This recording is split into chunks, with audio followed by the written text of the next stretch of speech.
Grandpa asked, puzzled. Why are you showing up in an Uber? What happened to the SUV we got you for your 24th birthday?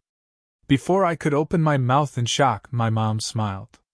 Her sister needed it more. Everyone froze, and Grandpa did something none of us saw coming. Can you imagine being 24 years old, minding your own business, when your own grandfather asks why you're arriving in an Uber? Because he bought you a brand new SUV for your birthday that you never even knew existed? What if I told you that my own mother had systematically stolen from me for years, funneling every gift, every bit of support, directly to my sister? And the day it all came crashing down, well, it started with a car. Why are you arriving in an Uber? What happened to the SUV we bought you for your 24th birthday? My grandfather's voice cut through the crisp Nashville afternoon air like a knife. He stood on the front porch of his beautiful Victorian home, his weathered hands gripping the railing, his silver eyebrows knitted together in pure confusion. My stomach dropped. Before I could even process the question, a question that made absolutely no sense to me, my mother appeared in the doorway. That smile. That particular smile. The one I'd recognized for 24 years. It meant she'd done something wrong, but had already convinced herself it was justified. Her sister needed it more, Mom said, her voice light and casual, as if discussing the weather. Brooke just got that new job across town, and with the baby coming, she really needed reliable transportation. Everyone froze. My name is Hannah. I'm 24. I work as an assistant manager at a boutique hotel downtown, a job I fought tooth and nail for after community college. I pay my own rent, my own bills. I've been meticulously building a life entirely separate from the chaos that always surrounded my family. But standing there, in my grandfather's driveway, watching his face transform from confusion to something much darker, I realized, no matter how far I ran, some things would always catch up to me. What SUV? I finally managed to say, my voice barely above a whisper. The question hung in the air like smoke. My mother's smile faltered for a microsecond, then snapped back into place. That practiced composure. The one Grandpa gave you for your birthday, sweetheart. The black Chevrolet Equinox. Don't tell me you forgot already. Forget? I couldn't forget something I never knew existed. My 24th birthday was 3 months ago. I'd spent it working a double at the hotel, short-staffed as usual, then went home to my tiny studio apartment, ate leftover Chinese, and watched cooking shows. My mom called briefly to wish me happy birthday.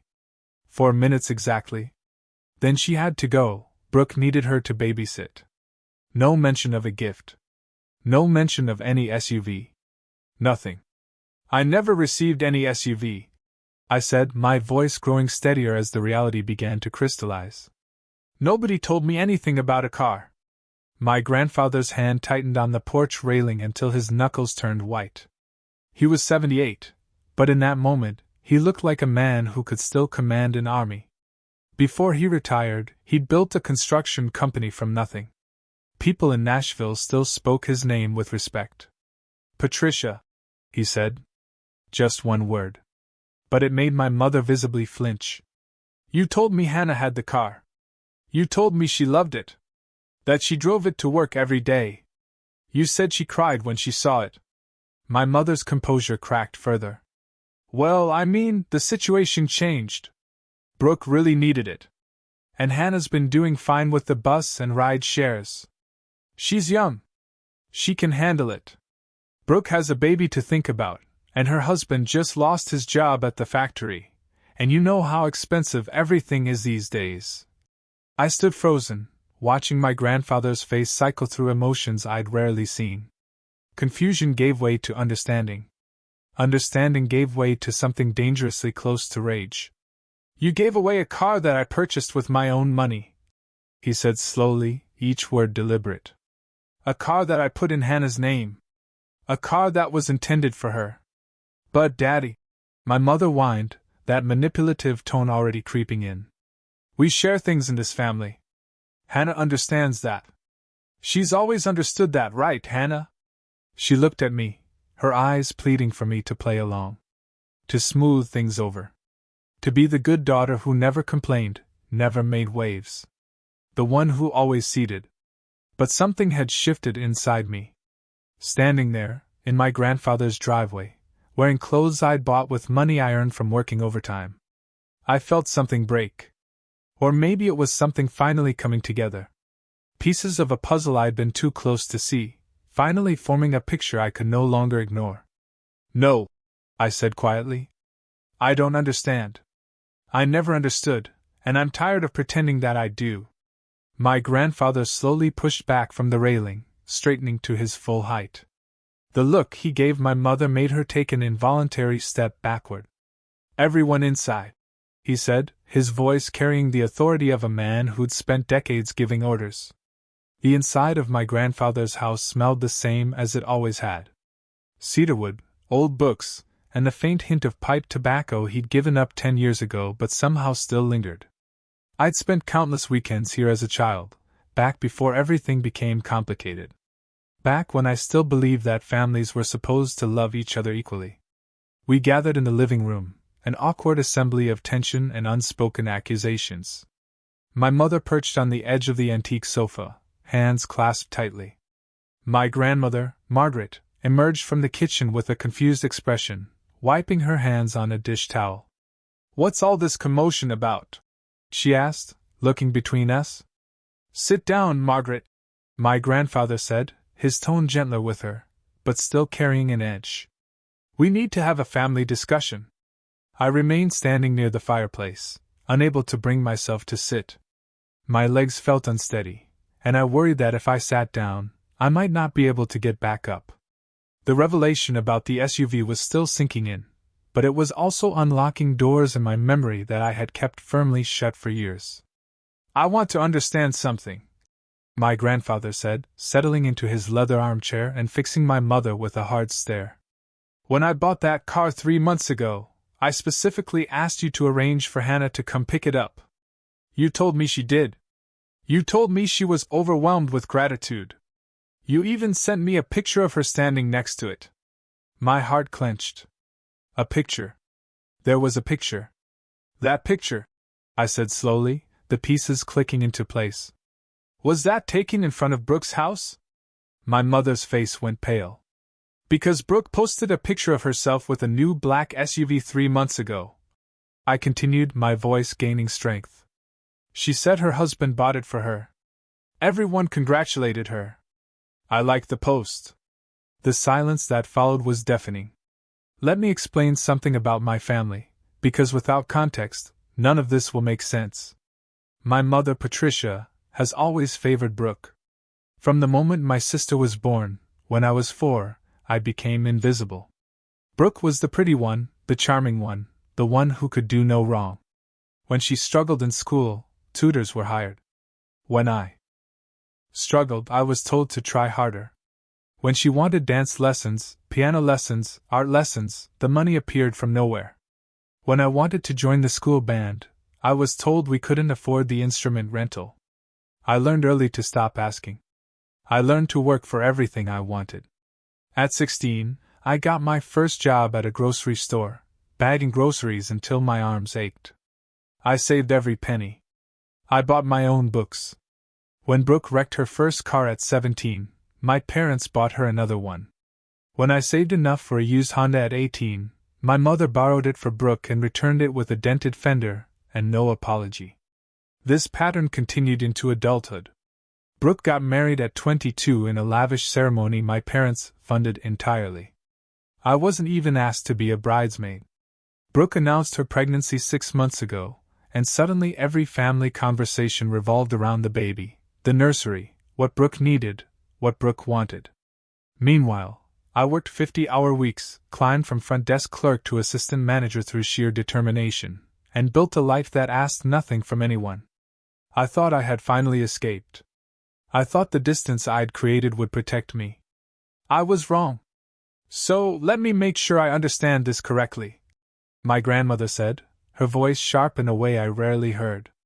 "You took a gift intended for Hannah and gave it to Brooke, and then you lied about it." "It's not that simple," my mother said, her voice rising with desperation. "Brooke needed it. Her husband lost his job, and they have a baby on the way. And Hannah has always been so independent. She manages fine on her own. She always has. Brooke needs help. Hannah doesn't. That's not the point, my grandfather said, his voice dangerously quiet. The point is that I purchased that vehicle for Hannah. It was registered in her name. I have the paperwork. How exactly did you manage to give it to Brooke when you have no legal authority over it? My mother's face went through several shades of red before settling on a guilty pink. I told the dealership there was a mistake with the registration, that it should have been in Brooke's name from the beginning.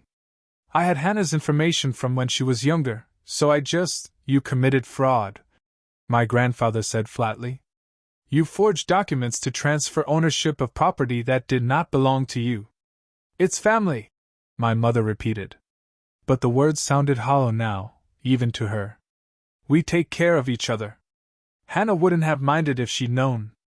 She's always been the responsible one. Brooke is the one who needs support. I laughed then, a bitter sound that surprised even me. You didn't even tell me the car existed. How could you know whether I would have minded? You didn't give me the chance to be generous. You just took what wasn't yours to take and gave it to someone else. My grandfather rose from his chair, and for a moment I saw the man he must have been in his prime. The one who built an empire through hard work and harder decisions. Where is the car now? He asked. At Brooke's house, my mother whispered. She's been driving it for 3 months. My grandfather nodded slowly, then pulled out his phone. Then I believe it's time to correct the situation. The next 30 minutes felt surreal, like watching a movie of my own life from somewhere outside my body. My grandfather made phone calls with a calm efficiency that spoke to decades of business experience. He spoke to lawyers, to the police department's non-emergency line, to someone at a towing company who apparently owed him a favor from years back. My mother tried to interrupt several times, but each attempt was met with a raised hand and a look that could have frozen water. My grandmother sat beside me on the sofa, her hand finding mine and squeezing gently. I always wondered, she said quietly, her voice pitched low enough that only I could hear. There were so many times when things didn't add up. Birthday presents that were never mentioned. Christmas gifts that seemed to disappear. Your grandfather would ask about something he'd sent you, and Patricia would always have an explanation. I felt tears pricking at my eyes, but I refused to let them fall. How long? I asked. How long has this been happening? My grandmother's face crumpled with guilt. I don't know for certain. Years, probably. I should have asked more questions. I should have called you directly. But Patricia always had reasons. And I wanted to believe her. The admission hurt more than I expected. All those years of thinking I was forgotten. Thinking my grandparents didn't care as much about me as they did about Brooke.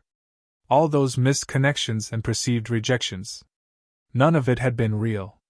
It had all been carefully orchestrated by my mother to ensure that Brooke remained the center of everyone's universe. The car will be here within the hour, my grandfather announced, ending his final call. I've also contacted the authorities about the fraudulent transfer, but they've advised me that since I'm willing to resolve this within the family, and no financial harm was done to the dealership, we can handle it privately if we choose. Thank you, I said, the words feeling inadequate for the magnitude of what he was doing. Thank you for believing me.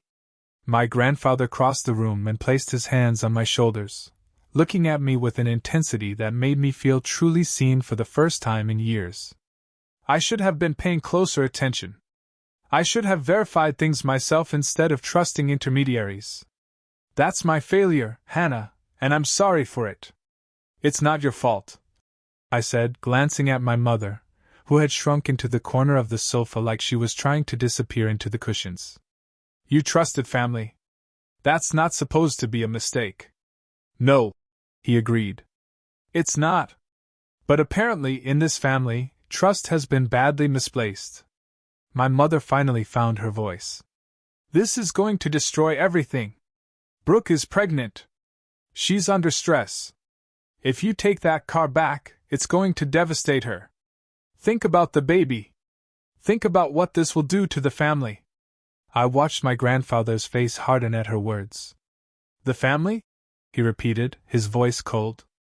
You want to talk about family? Hannah is family.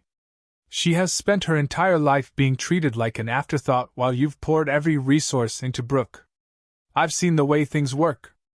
I've seen Hannah show up to holidays in clothes she's clearly worn multiple times while Brooke arrives in designer outfits. I've seen Hannah drive a 15-year-old car while Brooke gets handed new vehicles. I told myself it was because Hannah was more responsible, more frugal. Now I'm beginning to understand. It was because Hannah was given no choice. That's not fair, my mother protested. Brooke has had difficulties. She struggled with things. Hannah has always been capable of taking care of herself because you forced her to be, my grandmother said, and there was a sharpness in her voice I had never heard before. You gave her no other option. And now we find out that you've been stealing from her for years. Gifts we sent, money we gave for her education, her birthday, her graduation, how much of it actually reached her? The question hung in the air like a bomb waiting to explode. I thought about all the times my mother had mentioned money from my grandparents that I had never received. College funds that mysteriously dried up. Birthday checks that were deposited into accounts I didn't control. The laptop that was supposed to be my graduation gift, but somehow ended up in Brooke's possession because she needed it for her job search. How much? I asked, my voice steady despite the turmoil inside me. Over the years, how much has been redirected from me to her? My mother's face was a mask of guilt and defiance. I don't know exactly. It doesn't matter. What matters is that we're family and family takes care of each other. No, my grandfather said firmly. What matters is that you've committed theft. You've stolen from your own daughter to fund your other daughter's lifestyle, and you've lied to us for years to cover it up. The sound of a truck pulling into the driveway cut through the tension. We all turned toward the window where a flatbed tow truck was backing up with a familiar black SUV strapped to its bed.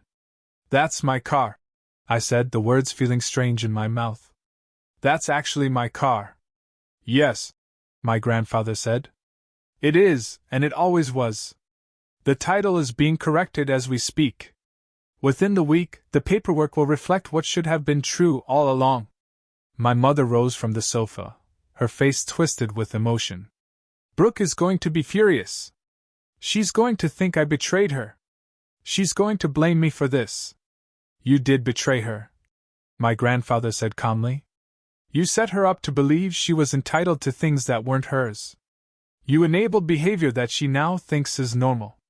If she's upset, that's a consequence of the situation you created, not of us correcting it. I walked to the window and watched as the tow truck driver began the process of unloading my SUV onto my grandfather's driveway. It was beautiful. A gleaming black vehicle that represented so much more than just transportation. It represented the truth finally coming to light. And somewhere across town, my sister was about to discover that the life she had built on stolen foundations was about to come crashing down. The SUV sat in my grandfather's driveway like a symbol of everything that had been taken from me and was finally being returned. I stood at the window, watching it, trying to process the emotional whiplash of the past hour. Behind me, my mother had retreated to the kitchen with my grandmother. Their voices a low murmur of conversation I couldn't quite make out. My grandfather joined me at the window, his presence solid and reassuring. "How are you holding up?" he asked. I considered the question carefully. I'm not sure. Part of me wants to scream, and part of me feels strangely numb. Like I've been carrying this weight for so long that I forgot it was there, and now that it's been lifted, I don't know how to stand without it.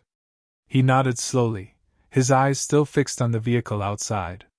I want to ask you something, and I need you to be completely honest with me. This business with the car. Is this the first time something like this has happened, or is there more? The question cracked something open inside me. For years, I had minimized the constant small thefts, the redirected gifts, the promises that never materialized. I had told myself it was normal sibling rivalry, that I was being oversensitive, that my mother meant well, even when her actions suggested otherwise. But standing there with my grandfather, finally having an ally in my corner, I found I could not keep lying to myself anymore. It's not the first time, I admitted, my voice barely above a whisper. It's been happening for as long as I can remember. My grandfather turned to face me fully, his expression grave. Tell me. So I did. I told him about the laptop that was supposed to be my high school graduation gift, the one that ended up in Brooke's room within a month because she needed it more. I told him about the college fund my grandmother had mentioned contributing to, money I had never seen because my mother claimed it went towards shared family expenses. I told him about the jewelry that had belonged to my great-grandmother, pieces that were supposed to be divided equally between us, but somehow all ended up in Brooke's jewelry box. I told him about the smaller things, too. Birthday checks that were cashed but never given to me. Christmas presents that disappeared before I could open them. The savings bond from my christening that my mother cashed when I was 16, telling me the money had been used for emergency car repairs on a vehicle I was never allowed to drive. The more I talked, the more I remembered. It was like pulling a thread on a sweater and watching the entire thing unravel. Years of dismissals and explanations that had never quite made sense. All of them pointing to the same conclusion. I had been systematically robbed by my own mother to fund my sister's lifestyle. The worst part, I said, my voice cracking slightly, is that I actually believed I was the problem. I thought there was something wrong with me, that I wasn't worthy of the same love and attention Brooke got. I worked so hard to be independent because I genuinely thought I was a burden, that asking for anything was selfish. My grandfather's jaw tightened, and I saw his hands clench into fists at his sides. How much money are we talking about? Over the years? I had never tried to calculate it before, but now I did the math in my head. The college fund contributions I knew about. The birthday and holiday gifts. The graduation money. The car that was sitting in the driveway. Probably somewhere between $40,000 and $50,000, maybe more. I don't have records of everything because I never knew most of it existed. He was quiet for a long moment, and when he spoke again, his voice was carefully controlled in a way that told me he was suppressing significant anger. I want you to know that this ends today. Whatever has happened in the past cannot be undone. But I can promise you that going forward, anything I give you will go directly to you. No intermediaries, no trust placed in people who have proven themselves untrustworthy. Grandpa, you don't have to. Yes, I do.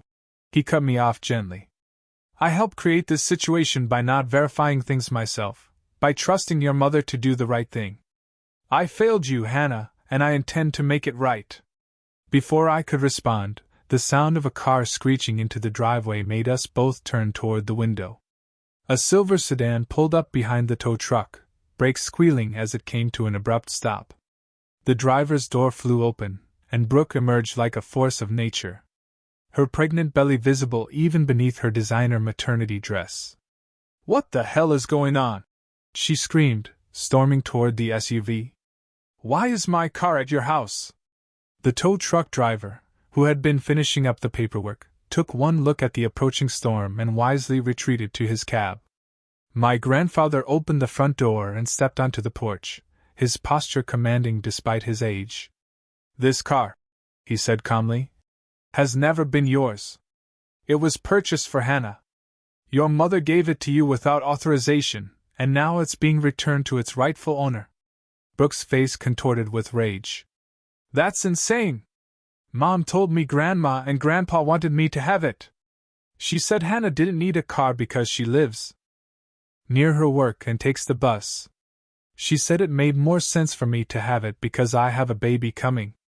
Your mother lied," my grandfather said simply, as she has apparently been lying for years.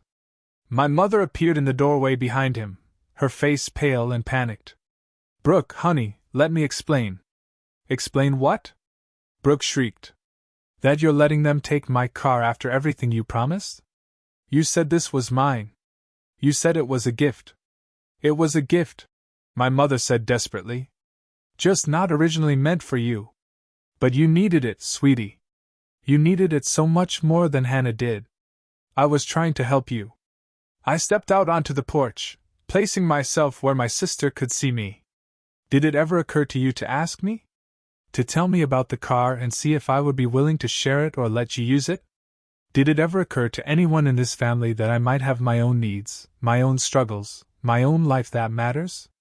Brooke's eyes fixed on me with pure venom. Oh, please, Hannah. You've always been so self-righteous. Little Miss Perfect who never needs anything from anyone.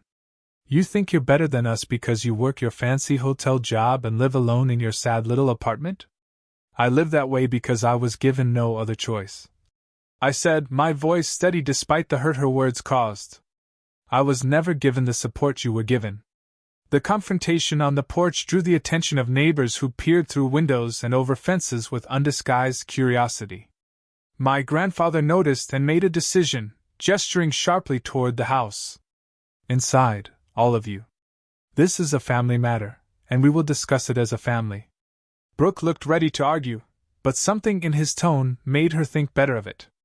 She waddled up the porch steps with exaggerated difficulty, one hand pressed to her lower back in a display of discomfort that I suspected was at least partially theatrical. We reconvened in the living room, the tension thick enough to cut with a knife. My grandmother had emerged from the kitchen and now sat in her usual chair, her face a mask of disappointment that I had never seen before. It was directed not at me, I realized with a start, but at my mother and sister. Before we continue, my grandfather said, settling into his chair, I want to establish some facts. Patricia, how long have you been redirecting gifts and money intended for Hannah to Brooke instead? My mother's mouth opened and closed several times before she found words. It's not as simple as that. I was managing resources for the whole family. Sometimes things got shifted around based on who needed what. That's not an answer, my grandmother said sharply. How long? The silence stretched painfully. Finally, my mother dropped her gaze to her lap. Since the girls were teenagers, maybe earlier. I don't remember exactly. And approximately how much money and property are we talking about? I don't know. I didn't keep track. Hannah estimates somewhere between $40,000 and $50,000. My grandfather said coldly. Does that sound accurate to you?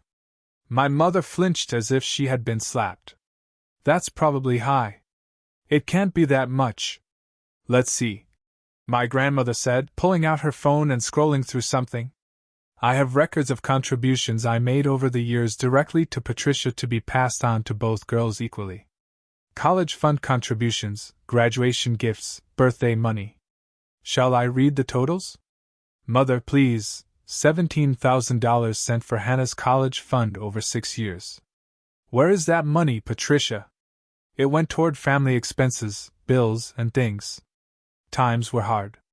Times were hard enough that you bought Brooke a new bedroom set when she was 16 and took her to Europe for her graduation trip.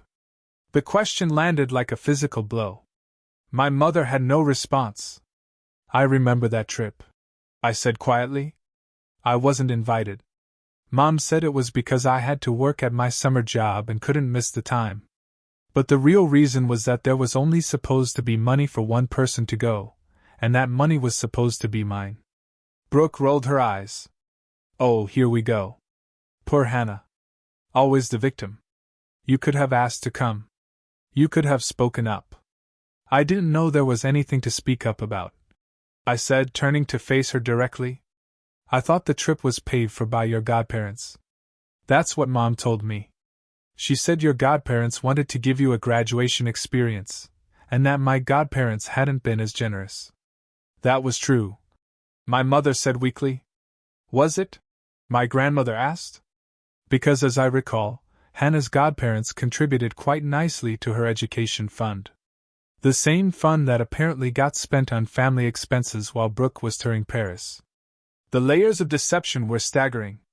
Every explanation I had ever been given, every justification for why Brooke had more and I had less was falling apart under scrutiny.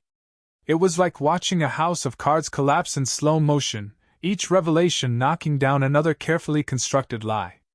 I want to understand something, I said, my voice surprisingly steady. Mom, why? What did I ever do to make you treat me this way? Was it something about me specifically? Or would you have done this to whichever daughter was born first? My mother's face crumpled, and for a moment, I thought she might actually provide a genuine answer.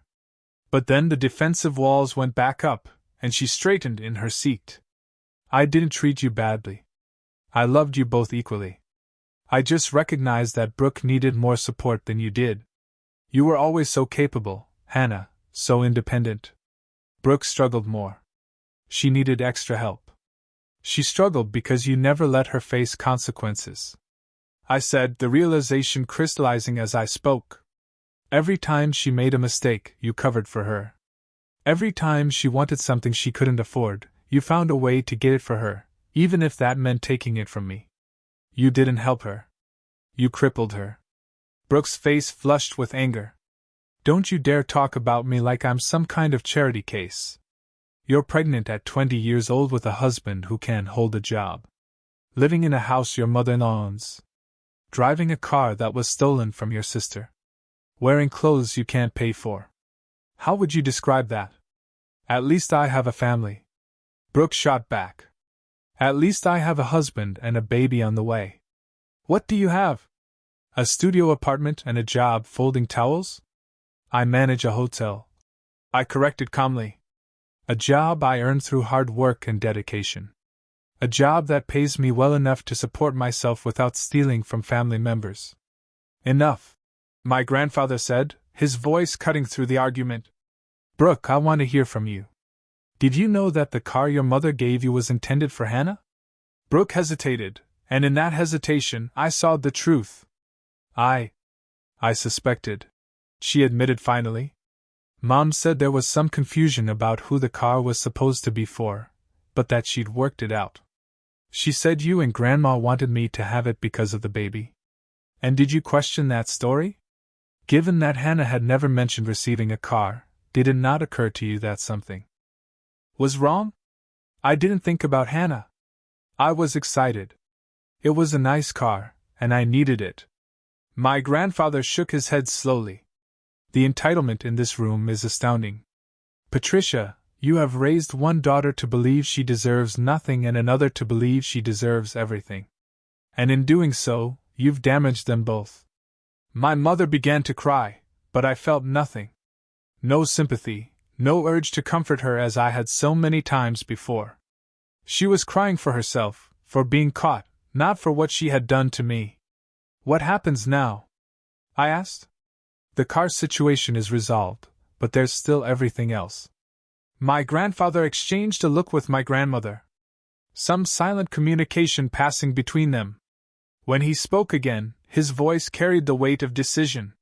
Now, he said, we start making things right. The next hour was one of the most surreal of my life. My grandfather, methodical and thorough in a way that betrayed his decades of business experience, began cataloging the wrongs that needed to be addressed.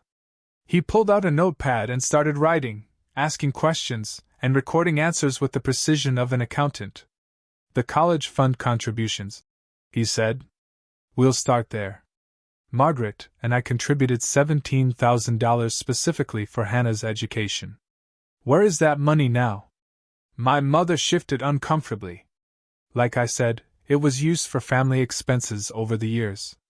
Then you owe Hannah $17,000. We'll set up a payment plan. What? My mother sputtered. I can't pay back $17,000. That's impossible. You'll find a way, my grandfather said calmly. Just as Hannah found a way to pay for her own education without any help from you. Speaking of which, Hannah, how much did you spend on your associate's degree? About $8,000 total, I said. I did community college and worked full-time throughout. $8,000 that should have been covered by the fund we established. He wrote another note. That brings the total to $17,000. Now let's discuss the other gifts. For the next 30 minutes, we went through every birthday, every holiday, every milestone that my grandparents could remember contributing to. The graduation presents, the birthday checks, the Christmas gifts.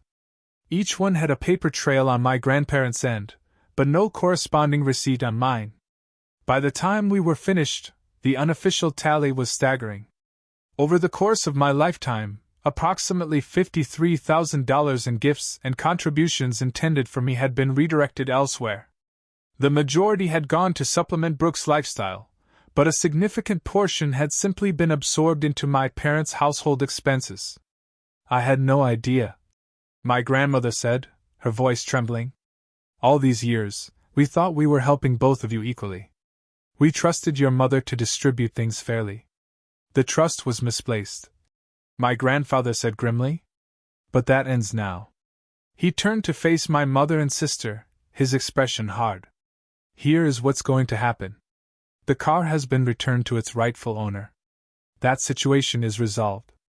The money that was stolen from Hannah over the years cannot all be repaid immediately, but it will be acknowledged and addressed.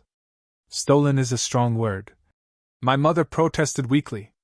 It's the accurate word, my grandmother snapped. You took money that was given to one person and gave it to another without permission. That's theft, Patricia. No matter how you try to dress it up. My grandfather continued as if he hadn't been interrupted. I will be restructuring my estate plans this week. The changes I make will reflect the reality of the situation, not the fiction that has been presented to me for years. Brooke's head snapped up. What does that mean? It means that the anticipated inheritance you've been counting on may look very different than you expected. It means that Hannah will receive appropriate consideration for what has been taken from her. And it means that anyone who has a problem with that arrangement is welcome to contest it, at which point all of this information will become a matter of public record. The threat hung in the air. My mother's face went pale as she processed the implications. You can't do that, she said. You can't punish Brooke for things I did. I'm not punishing anyone. I'm correcting an imbalance that has existed for far too long. My grandfather looked at Brooke with something like pity. You've been set up to fail, young lady. Your mother gave you everything you wanted without teaching you how to work for any of it. Now you're 20 years old, pregnant, married to a man without stable employment, and you've never had to face real consequences for your actions. That changes today. This is insane, Brooke said, her voice rising to a near shriek. I haven't done anything wrong. Mom gave me the car. I thought it was mine. How was I supposed to know? You knew something wasn't right, I said quietly. You admitted as much. But you didn't ask questions because you didn't want to know the answers. That's a choice, Brooke, and choices have consequences. My sister turned to me, tears streaming down her face, her mascara running in dark streaks. I'm your sister. How can you do this to me while I'm having a baby? Your niece or nephew? Doesn't that mean anything to you? I felt a twist of emotion in my chest, but I forced myself to stay strong. It means a lot to me. And when that baby is born, I'll be the best I can be. But that doesn't mean I'll let you continue to take from me. It doesn't mean I'll keep being the one who sacrifices while you benefit. I never asked you to sacrifice anything. You never had to ask. Mom made sure of that. But even when you knew something was wrong, when you suspected that the car wasn't really meant for you, you said nothing. You took what was offered and didn't question it. That's not innocent, Brooke. That's complicit. The word hung in the air, heavy with implication. Brooke looked like she wanted to argue further, but her mother placed a hand on her arm, silencing her. What do you want, Hannah? My mother asked, her voice defeated. What will make this right? I considered the question carefully. What did I want? Not the money, not really. I had built a life without it, and I could continue to do so. Not revenge. Despite how satisfying it would be to watch them suffer the way I had suffered. I want acknowledgement, I said finally. I want you to admit what you did, not just to me, but to everyone who's been told stories about how equal and fair you've been. I want you to stop lying about our family dynamic to make yourself look good. My mother's face crumpled. And I want boundaries, I continued. Real boundaries. No more expecting me to give up things for Brooke. No more guilt trips about not being close enough to the family while you systematically exclude me from it. If I choose to help Brooke in the future, it will be my choice, not something taken from me. That's fair, my grandfather said approvingly. More than fair, actually. I looked at my grandmother, who had tears in her eyes. And I want a relationship with you both. A real one, not one filtered through Mom's interpretation of. Said it was for household expenses, but your grandfather suspects it would have ended up with Brooke. Did you give it to her? We gave her exactly what she asked for, with the condition that she provided receipts for what it was spent on. She wasn't happy about that, but she agreed. I appreciated their newfound skepticism, even as it saddened me that it was necessary. My mother had made her choices, and those choices had consequences that extended far beyond me. Work continued to be my sanctuary. The hotel promoted me to night manager, a position that came with a significant raise and more responsibility. My general manager pulled me aside after the announcement and told me that she was impressed by my dedication and professionalism. You handle difficult guests better than anyone I've ever worked with, she said. And I've noticed that you never seem to let personal issues affect your work. That's rare. I thanked her, not mentioning that my ability to remain calm under pressure had been honed through years of managing family crises that were never my fault, but always somehow my responsibility to fix. The spring semester of my bachelor's program went well. I found that I genuinely enjoyed studying hospitality management theory, connecting the academic concepts to the practical experience I had accumulated. My professors were impressed by my real-world knowledge, and I earned straight A's for the first time in my life. In May, I received an unexpected invitation. Brooke reached out through email, the first direct communication we had had since the confrontation. I'd like to talk, she wrote. Not to ask for anything, just to talk. I think I owe you an apology. I stared at the message for a long time before responding. Part of me wanted to ignore it, to maintain the protective distance I had established. But another part remembered that Brooke was also a product of our mother's manipulation, raised to believe that taking from me was acceptable and even expected. Coffee next weekend? I wrote back. Public place? No, Mom. Her response came within minutes. Thank you. I'll be there. We met at a cafe near my apartment, neutral ground where either of us had history. Brooke looked exhausted in the way all new mothers do, with dark circles under her eyes and formula stains on her shirt. But she also looked different somehow, more grounded than I had ever seen her. Before you say anything, she began, I want to acknowledge what happened. Not just with the car, but with everything. I've been doing a lot of thinking since the baby was born. And I've realized that I've spent my entire life being handed things that I didn't earn. I waited, letting her continue without interruption. Mom always told me that I deserved special treatment because I was more fragile than you. She said you were so strong and independent that you didn't need help. I believed her because it was easier to believe than to question what I was getting. And now, Brooke's eyes filled with tears. Now I have a daughter, and I think about what I would want for her. I wouldn't want her to be like me, dependent on other people's sacrifices. I would want her to be like you, capable and self-sufficient.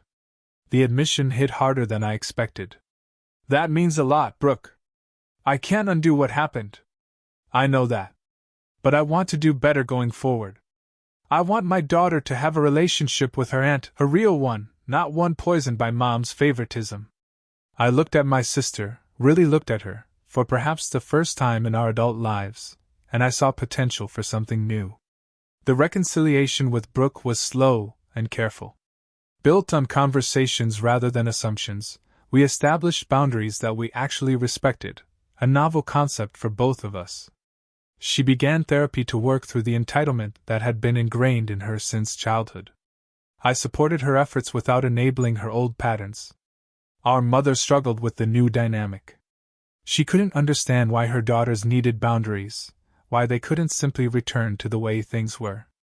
But the way things were had been toxic, and we were no longer willing to participate in toxicity. She called me yesterday crying about how the family has fallen apart. Brooke told me during one of our now regular coffee dates. Stella dozed in her carrier between us, a peaceful presence that somehow made difficult conversations easier. What did you tell her? That the family hasn't fallen apart. It's just restructured into something healthier. Brooke smiled wryly. She didn't appreciate that perspective. 6 months after the confrontation at my grandfather's house, something significant happened. My mother reached out requesting a family meeting at my grandparents' home. She wanted to apologize, she said. She wanted to make amends. I was skeptical but agreed to attend.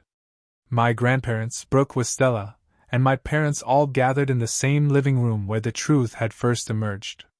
The atmosphere was tense, but not hostile. My mother stood in the center of the room, looking older and more fragile than I had ever seen her. I've done a lot of thinking, she began, her voice wavering. And I've come to realize that I hurt you, Hannah. Not just once, but repeatedly over many years. I remained silent, waiting for the other shoe to drop. I told myself I was helping Brooke, but really I was projecting my own insecurities onto both of you.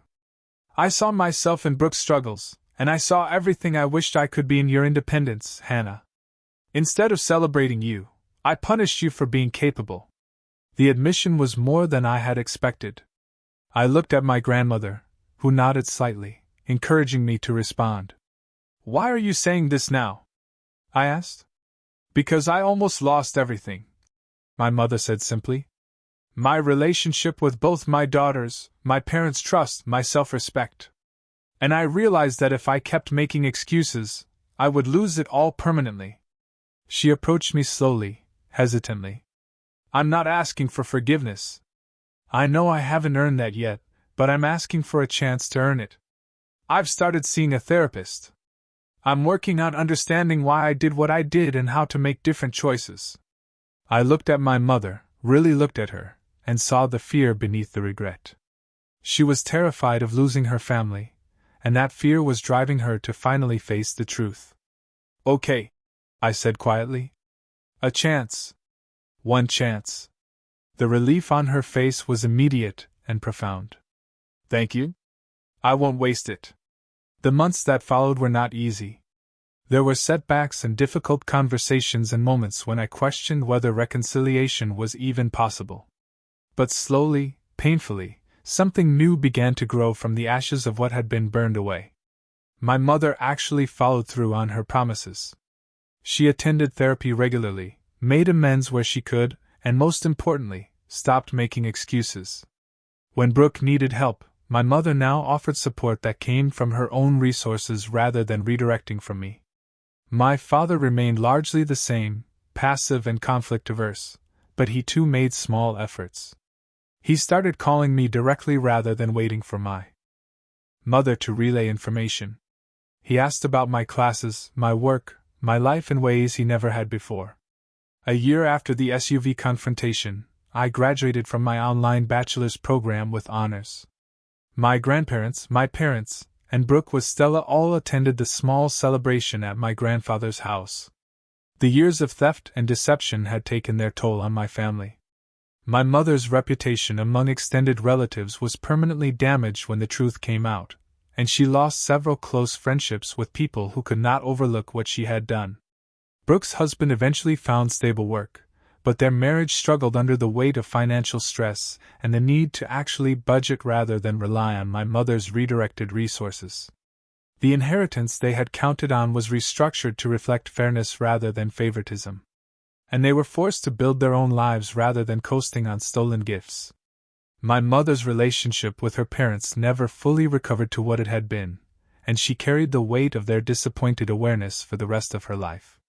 As I stood in my grandfather's living room, diploma in hand, looking at the family that had finally learned to treat me with respect, I allowed myself to feel proud. Not just of the degree, but of the journey that had led me here. Driving home that evening in my SUV, the one my grandfather had given me, and my mother had tried to steal, I thought about everything that had changed. I had gone from being invisible to being seen, from being robbed to being supported, from being alone to being part of something real. The revenge I had gotten was not the dramatic, satisfying kind from movies. It was quieter, more profound. It was the revenge of living well, of building a life that proved I had always been worthy of love and support and respect. And as I pulled into my parking space and looked up at the apartment I had earned through my own hard work, I knew that this was just the beginning. I had spent my whole life being the one who lost everything to her sister. Now, finally, I was the one who had won. So, tell me, have any of you ever had to draw a hard line with family to protect yourself? What was your biggest takeaway from standing up for what was yours? I'd really love to hear your thoughts in the comments below.